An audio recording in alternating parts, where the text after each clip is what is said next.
Hi, naitwa Monalisa na hii ni Diko.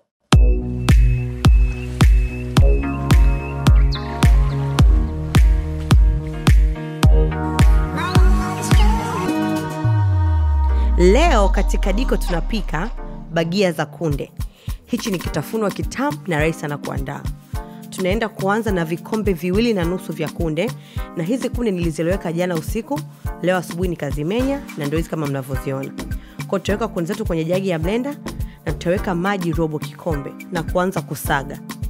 Hapa mchanganyiko wetu tunachotafuta ni uwe kama uji mzito. Sawa Kwa hiyo hapa tutasaga mara kwa mara, inachukua muda ili tuweze kuepuka kuweka maji mengi, sije tukatengeneza mchuzi au uji mwepesi. Kwa maji tunaongeza kidogo kidogo kwa makini, unaongeza maji kidogo, alafu unapitisha mwiko kidogo ili maji yashuke chini, and then tunaendelea kusaga kama mnavyoona. Hii kama una blender ya mkono, hii kazi rahisi sana. Kidogo hapa tunachukua muda kwa sababu blender yetu ni ya jagi. Kwa kama mnavyoona tunaendelea, tunakaribia kufikia tunapotaka. Mnaona sasa zimeanza kukubali kusagika. Kwa tunaendelea kusaga, na hapo tunaongeza maji tena awamu ya mwisho, maji kidogo tu ya kumalizia. Kama kawaida mwiko tunachanganya ile maji yashuke chini na visu vya blender viweze kufanya kazi kwa urahisi. Kwa hiyo hapa tunakaribia kama ninavyosema kufikia tunapotaka. Ile tusage tena awamu ya mwisho, and then tutakuwa tuko vizuri. Kwa nawasha blender na hapa perfect. Tunaanza kuweka sasa viungo. Hivi ni vitunguu saumu kama vipisi 2. Naweka na tangawizi kiasi, kitunguu maji size ya kati ambacho nimekatakata tu rough chop. Tutaweka na majani ya limao. Limao leo nalikuangua lakini usifike kwenye ile sehemu nyeupe, ganda tu. Tutaweka na chumvi kiasi. Tutaweka pilipili nyeupe nusu kijiko cha chai ama white pepper. Tutaweka pilipili mtama ama pilipili manga nusu kijiko cha chai.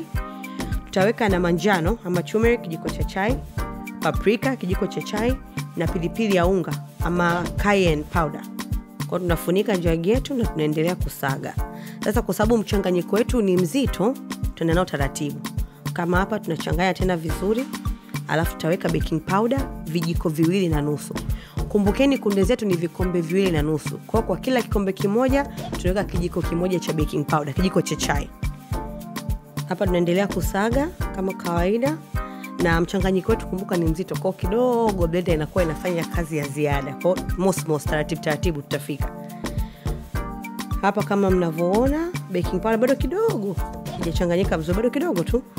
Kwa hiyo tutasaga mara ya mwisho kuhakikisha kila kitu kimesagika na kuchanganyika vizuri. Hapa tuko vizuri, mchanganyiko wetu uko tayari, tunaenda kwenye bakuli. Kwa tutachukua bakuli safi kama hili na tutahamisha mchanganyiko wetu kutoka kwenye jagi la blender kwenda kwenye bakuli kama mnavyoona. Kwa hiyo hapa tuko tayari kukaanga bagia zetu. Tutaweka mafuta kwenye sufuria, na yakipata moto tutaanza kuweka bagia zetu kama mnavyoona. Wewe kama una uwezo wa kupambana na mchanganyiko utengeneze shape unayotaka, jisikie huru uonyeshe ujuzi wako. Mimi sitaki kuchafuka, ndio maana nimetumia kijiko. Kwa hiyo hapa tunapika kwa moto wa kati mdogo, na bagia zetu zikiwa tayari upande mmoja, zikiwa golden brown, tunaenda kugeuza kama mnavyoona. Mati ameweza kunjia mdomoni, anaanza kutamani. Kwa tutaacha upande wa pili uive, na ukishaiva upande wa pili bagia zetu tutaenda kuzitoa kama mnavyoona. Ziko tayari kwa kuliwa, ni crispy nje, fluffy ndani, laini tamu. Asanteni kwa kuangalia na karibuni Diko. Msisahau kusubscribe, kufollow, kulike, kucomment na kushare. See you guys next time.